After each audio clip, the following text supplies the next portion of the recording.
If Israel and Palestine, Pakistan and India, Russia and United States started to have thousands of dialogue, do you still need to drop bombs at people? The world would be a much different place. You don't need to drop bombs at all. That's a waste of money, a waste of time, and more importantly, a waste of lives. Well, most people spend their lives together with their brothers, sisters, wives, parents. They don't even understand each other. They speak the same language.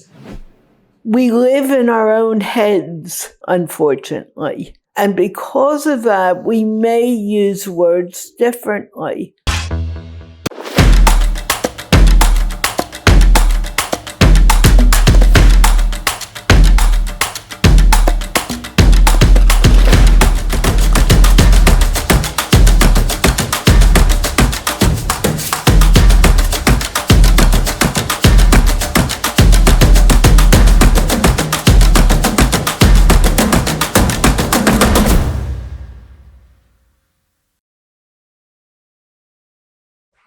Assalamu alaikum. Hi Carla. So yesterday you told me there is no way on earth you would go in car with Jahazib. And then you did an interview with him today, and now you feel what has changed? You were at animosity, you were at war yesterday with him, and now after a conversation, what has changed, if anything? A lot has changed. And I just said yesterday I didn't want to deal with it. I want to make that very, very clear. I knew that he had a good heart, and I knew that he meant well. But I also was very overwhelmed with everything happening, not only yesterday, but since I arrived. And I knew that I needed a break in order to speak with him in a way that he deserved. I didn't want my confusion and my fatigue to keep me from being kind to him, because I was just so overwhelmed and so totally confused by everything happening, that I just wanted to be able to speak, answer a question, and not have to deal with it 5 times before he understood. And he wasn't quite understanding anything I was saying.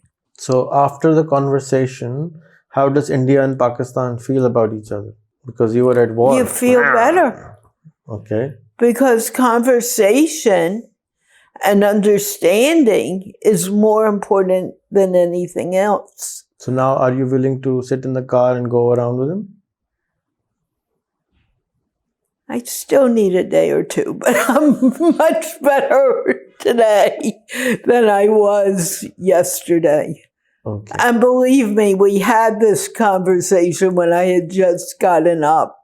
So I was more alert, but I'm going between being alert and being tired and everything. Okay, so if Israel and Palestine, Pakistan and India, Russia and United States started to have thousands of dialogue, do you still need to drop bombs at people? You don't need to drop bombs at all. That's a waste of money, a waste of time, and more importantly, a waste of lives. There's no reason for it.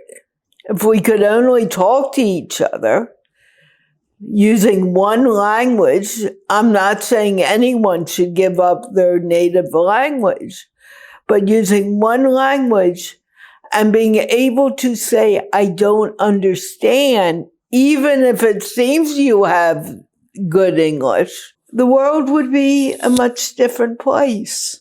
So you and Jahazib speak fantastic. His English, even I don't understand the vocabulary he has. It's just amazing. It's like a PhD in English. The vocabulary is very strong to me, but I don't understand what he says because the words he uses are so difficult to understand and people don't have the balls to say, I don't understand. So even though you spoke the same language, you were still not able to understand. Is that what you're saying?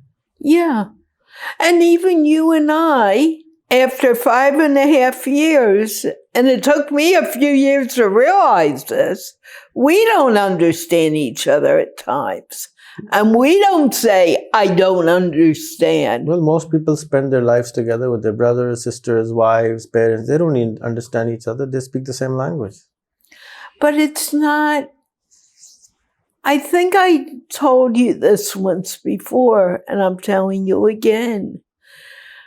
We live in our own heads, unfortunately.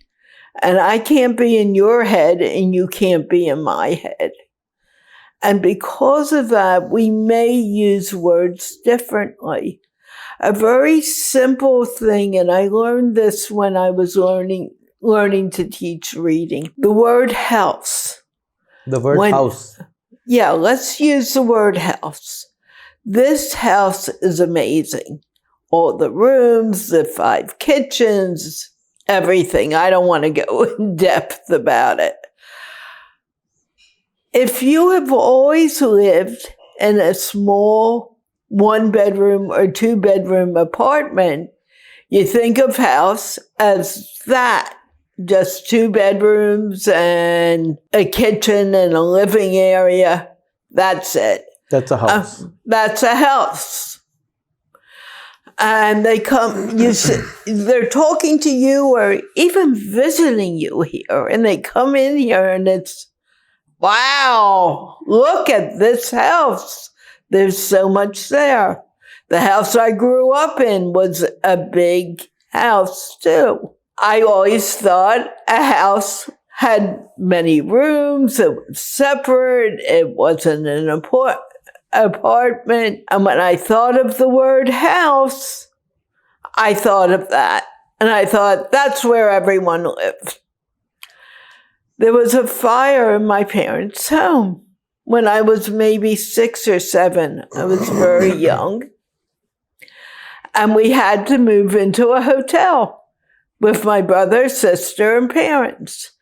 Now, I don't remember much about this, but I do remember all of a sudden being in a not one room, but a small apartment, so to speak, and living there, which was much different than the house that we lived in. And I began to call that house or home. But it was very different than what I thought a house was supposed to be. So if I had grown up there and you said house to me, I would automatically think of that small place. Before then, I thought of the big home. And my parents used to live, my father was a very well-known orthodontist in Philadelphia. The office was the basement, and upstairs, which is now would be the waiting room, but upstairs was the house, so to speak. With bedrooms, we had 2 floors. That was what I thought a house was until we moved to the bigger house. Where dad works downstairs and you live upstairs. Yeah. And that's how everyone lived. Makes sense. We live in our own bubble, in our own heads, as you said. Right. Thank you so much, Carla. And I hope that you will continue having conversations with these people who you don't like, and things will progress. Thank you. Oh, of course I'll do conversations with people. Thank you.